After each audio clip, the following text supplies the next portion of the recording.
નમસ્કાર. અમદાવાદમાં કોટ વિસ્તારમાં ઉત્તરાયણના દિવસે ખૂની ખેલ ખેલાયો છે, જેમાં સાંજના સમયે જમાલપુર પાસે આવેલી મસ્જિદ નજીક બે શખ્સો દારૂ પી રહ્યા હતા, જેમને એક યુવકે રોકતા બેસવા બાબતે રોકતા બંને શખ્સો ઉશ્કેરાયા, યુવકને મારવા લાગ્યા.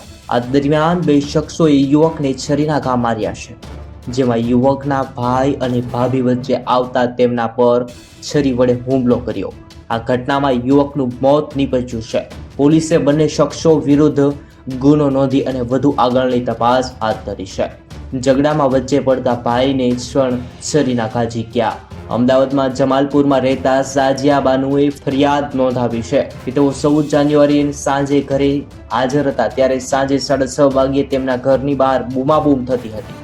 ઘરની બહાર જોવા ગયા ત્યારે તેમના જેઠ ફિરોઝભાઈ, તેમની ચાલીમાં રહેતા નઈમ શેખ અને તેમના ભાઈ કરીમ શેખ ભાઈ સાથે ઝઘડી રહ્યા હતા. કરીમ શેખ મારી રહ્યા હતા, જેમાં મારામારી વધતા બંને ભાઈઓએ ફિરોઝને પેટમાં તથા શરીરના ભાગે છરીના ઘા માર્યા. આ દરમિયાન સાજિયા બનુના પતિ મોહનસિંહ ત્યાં આવી પહોંચતા ફિરોઝને બચાવવા ગયા હતા, જેમાં વચ્ચે પડતા નઈમ અને કરીમે તેને પણ આંખ ઉપર અને ડાબા કાંડા ઉપર છરીના ઘા ઝીક્યા હતા. ફરજ પરના તબીબે યુવકને મૃત જાહેર કર્યો છે. મોટા સમાચાર જે સામે આવ્યા છે, આરોપીની ધરપકડ કરવા તજવીજ હાથ ધરી છે. હાલ મોહનસિંહભાઈની સારવાર ચાલી રહી હતી.